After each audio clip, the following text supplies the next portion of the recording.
Mga sangkay, dito tayo ngayon sa Hakata Castle. Ayan po siya mga sangkay. Ang ganda. Kaso bawal tayo makapasok dyan dahil may bayad po yan. Ayan o. Tingnan nyo, ang ganda.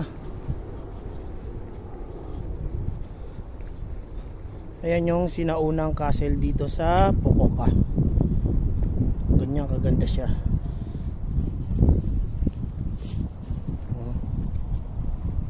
Tingnan mo mga sangkay oh.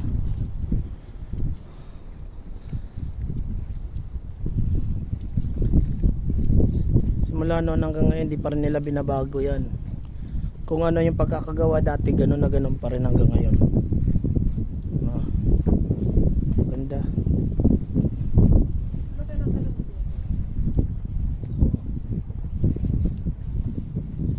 Ayan yung area nya. Simple lang, ang ganda.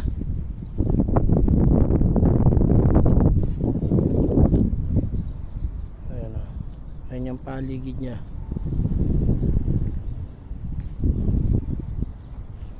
Marami rin mga foreigners na nagbablog din sila. Ayun lang mga sangkay. Salamat.